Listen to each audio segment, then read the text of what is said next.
Today we are learning about the anatomy of the middle ear. Before we are going anatomy of middle ear, we will brief discuss about the anatomy of the external ear previous lecture. That external ear, as we have known that external ear has a three part or auricle, pinna, external auditory canal and tympanic membrane. But what is the importance in external ear in the middle ear? Because tympanic membrane has formed the lateral boundary of middle ear, that is a external ear part.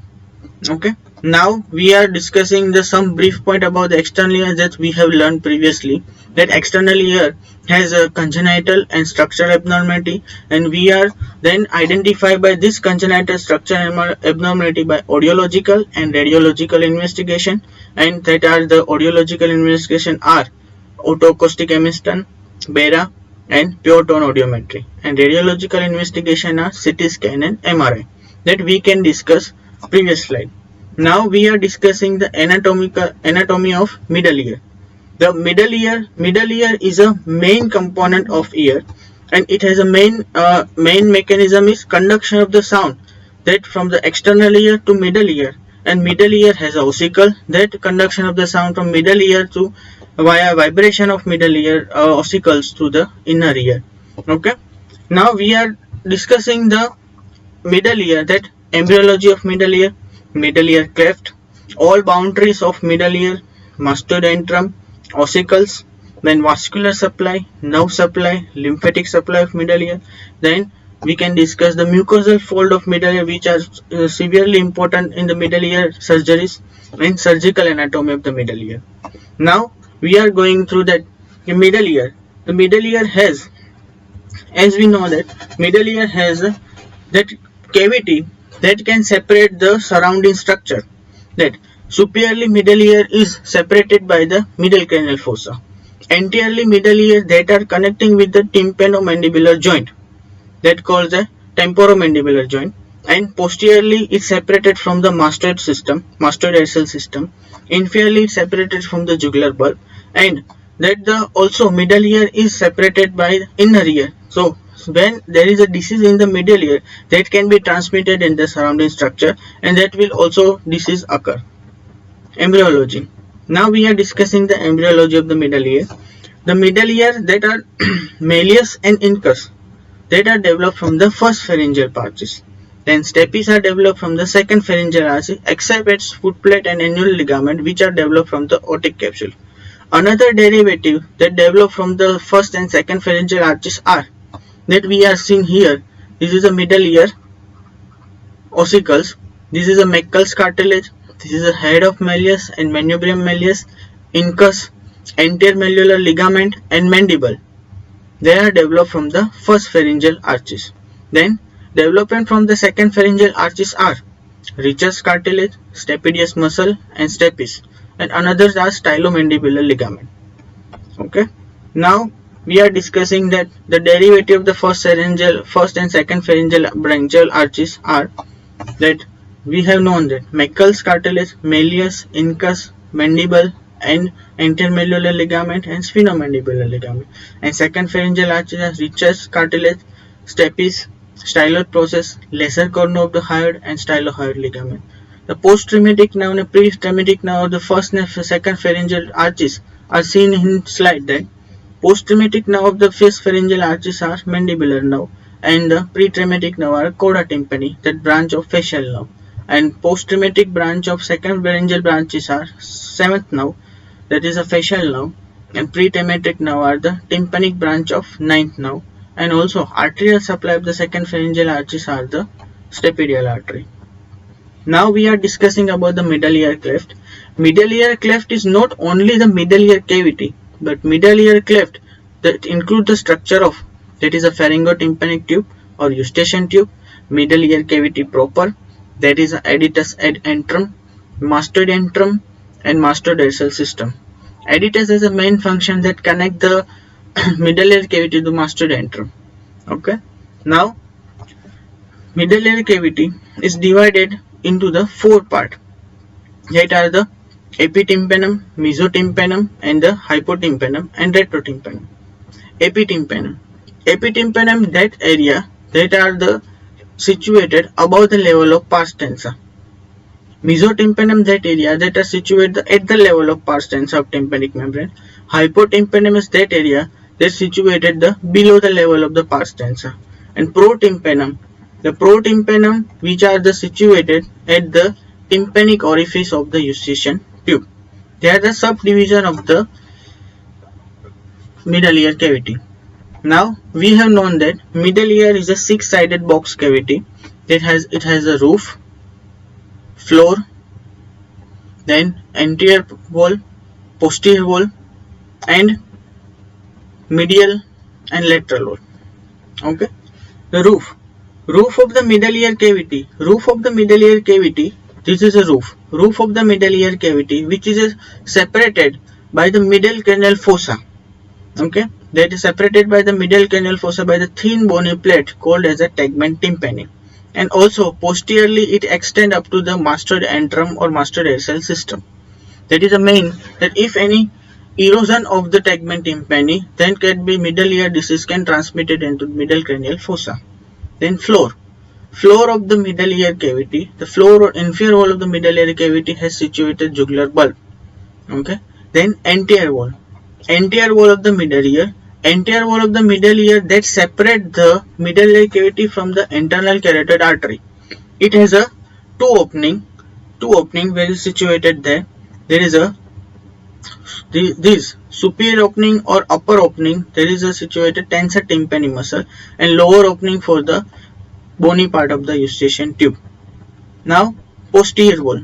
The posterior wall of the middle ear contains of, there is a adytus, pyramid. Medial to the pyramid it is a sinus tympani. Lateral to the pyramid there is a facial recess and facial nerve.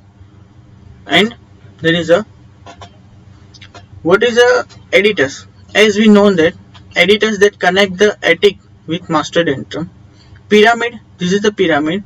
Pyramid is a bony conical projection below the adytus, and then the tendon of stapedius muscle that arise from the pyramid and attach to the neck of the stapes. Sinus tympani is a deep to the pyramid and medial to the facial recess, facial nerve. But sinus tympani it's situated in the hypotympanum area. We cannot directly visualize sinus tympani by the microscope, but we can visualize the sinus tympani by the endoscope.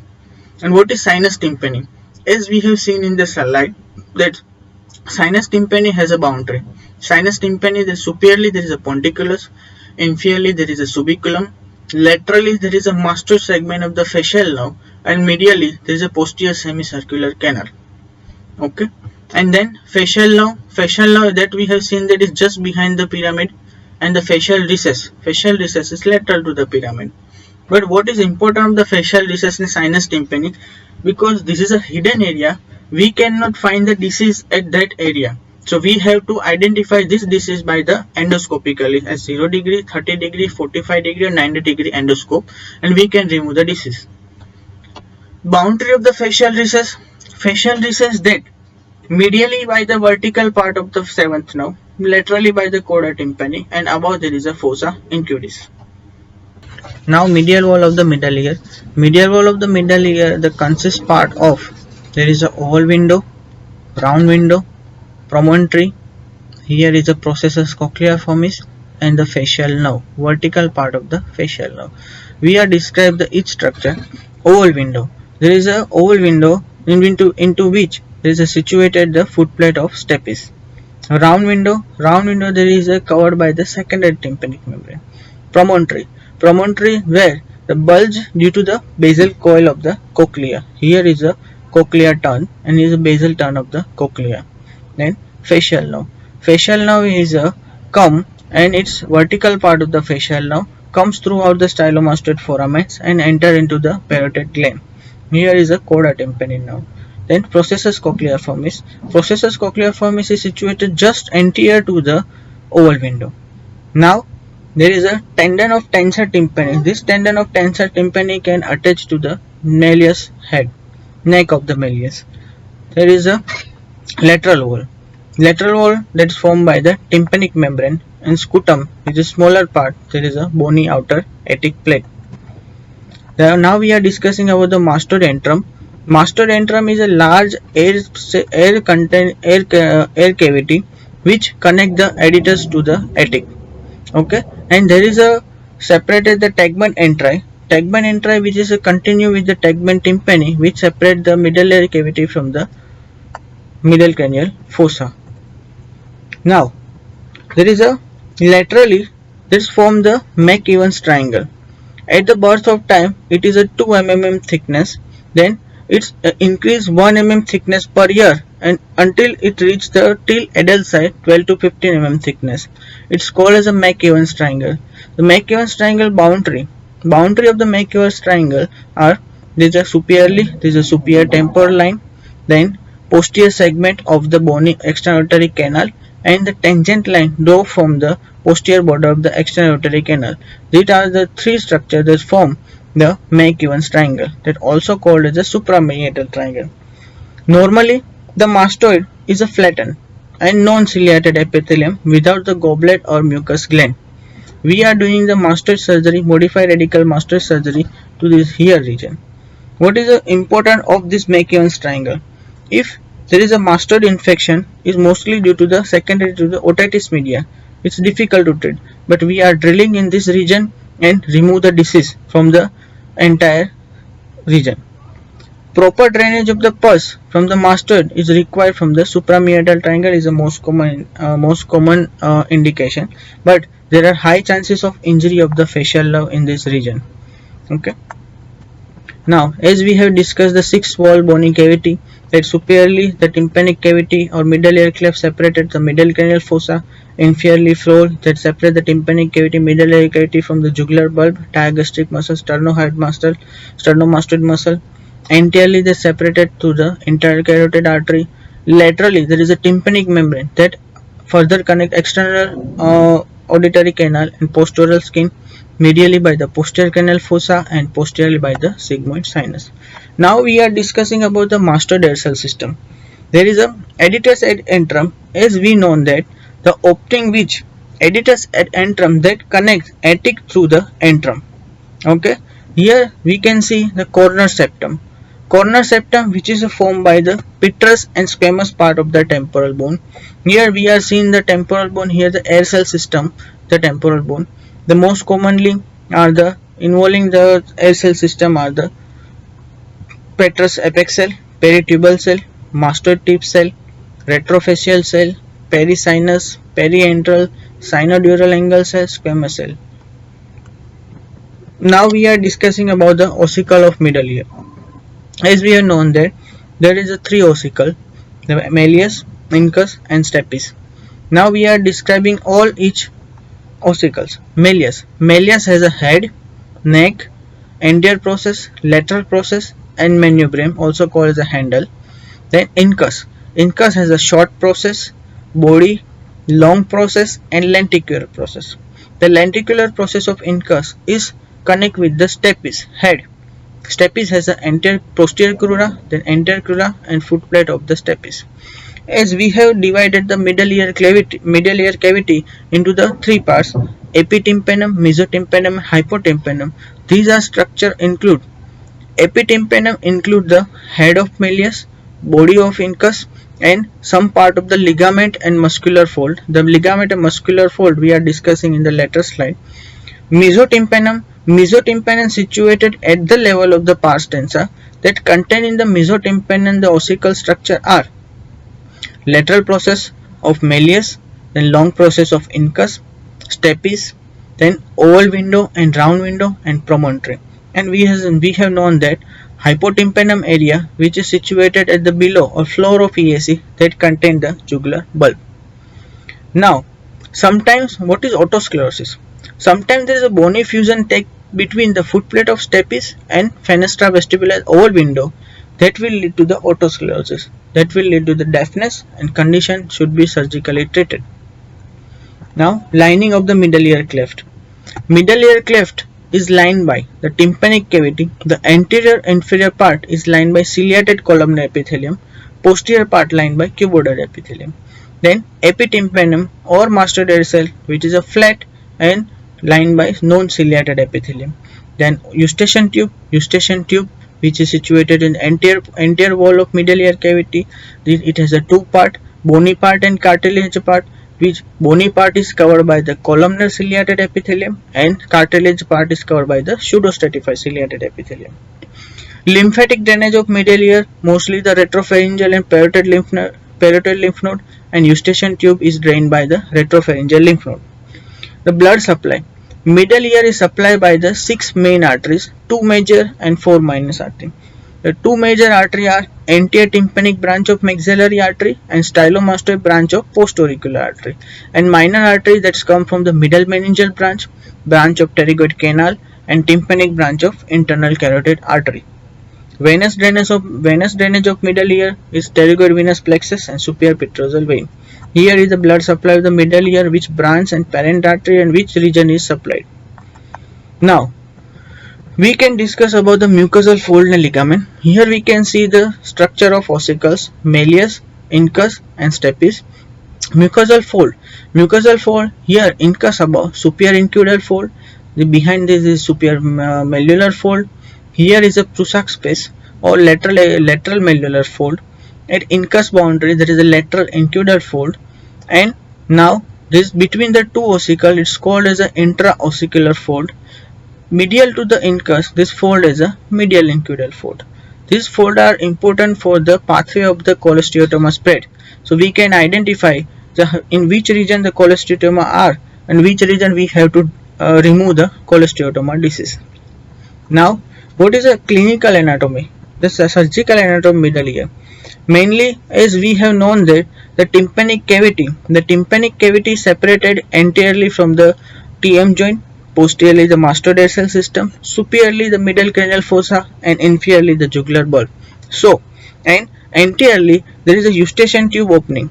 So, if there is a throat infection that commonly spread the middle ear via eustachian tube, that will cause the otitis media, and pus from the middle ear that take from the many other places that connect with the walls. If it's connected with the external ear, it may discharge into external ear following the rupture of tympanic membrane. If disease eroded roof of middle ear, then causing the meningitis and brain abscess. If it will go erode the floor and spread downward, that causes the spreading of thrombosis, sinus and internal jugular vein. And if it may spread backward, that causing the mastoid abscess and even the thrombosis on the sigmoid sinus. The chronic otitis media and mastoid abscess are responsible for persistent discharge of pus through ear, and otitis media is common in the children, acute otitis media in the men. If patient has come for the fracture of middle cranial fossa, they break the roof of middle ear, that rupture the tympanic membrane and that cause bleeding through the ear along with the CSF. As we have known that the Prusak space is, we have seen that the lateral tympanic plate. Prusak space has boundary. Prusak space, which roof is lateral malleolar fold. Then floor is from the lateral process of malleus, laterally by the sharpness. Now we are discussing the applied aspect of middle ear. There is a various disease like acute otitis media, chronic otitis media, serous otitis media, and we will brief discuss about the definition regarding the surgery of the middle ear. Acute otitis media. Acute otitis media. What is acute otitis media? It is acute pyogenic viral or bacterial infection of the middle ear cleft. Middle ear cleft include that eustachian tube, middle ear, attic, adytus at antrum, mastoid air cell. That otitis media is with effusion. It is a chronic accumulation of the mucus in the middle ear and sometimes mastoid air cell system because of the abnormal eustachian tube function or eustachian tube blockage. What is chronic otitis media? It is a permanent abnormality of the pars tensa or pars flaccida of the tympanic membrane. It's occur by recurrent acute otitis media with effusion or negative middle ear pressure. Now we have the brief discuss about the surgical aspect, that myelingoplasty. Myelingoplasty is the operation in which reconstructive procedure is limited to repair of the tympanic membrane perforation. Now tympanoplasty without mastectomy. It is an operation that eradicates the disease in the middle ear and reconstruct the hearing mechanism without mastoid surgery with or without tympanic membrane grafting. Then tympanoplasty with mastectomy. It is operation that irrigate the disease in both mastoid and middle ear cavity and reconstruct the hearing mechanism with or without tympanic membrane grafting. What is cortical mastectomy? Cortical mastectomy, it is a extension of all mastoid air cell and preserving the mastoid disease and preserving the posterior meatal wall. Then that we have known the modified radical mastectomy. It is an operation that eradicate the disease of attic and mastoid, both which exteriorize into the external canal by remove of the posterior meatal and lateral attic wall. And there is a cortical mastectomy, we are preserving the posterior meatal wall, but in the modified radical mastectomy we are removing the posterior meatal and lateral attic wall. The tympanic membrane remnant and functioning ossicle and the reversible mucosa and function of eustachian tube is preserved in the modified radical mastectomy. These structures are necessary to reconstruct hearing mechanism at time of surgery or second stage of surgery. What is radical modified mastectomy? Radical mastectomy, it is operation that eradicate the disease from the middle ear mastoid, which mastoid, middle ear, attic, antrum, the exteriorize into the external ear by remove of the posterior meatal wall, and all remainder of the tympanic membrane, malleus and incus but not stapes, coda tympani and mucoperiosteal lining are removed, and opening of the eustachian tube is closed by packing of the piece of muscle or cartilage into the eustachian tube. Meatoplasty, it is operation in which crescent of the conchal cartilage is excised to widen the meatus. Okay, and what is mastoid obliteration? Mastoid obliteration, it is an operation to eradicate the mastoid disease when present and to obliterate the mastoid cavity. The obliteration of the mastoid cavity with pedicle, temporalis muscle and musculofacial tissue raise a flap. Ossiculoplasty. What is ossiculoplasty? It is operation that procedure to ossicular reconstruction in case of destruction of the ossicular chain or fixation done by the graft material like autograft, homograph, allograft or prosthetic implant. Otosclerosis, as we have seen in the ossicle slide, that otosclerosis due to the fusion of the footplate of the stapes with the round window. It is an autosomal dominant disease with incomplete penetrance.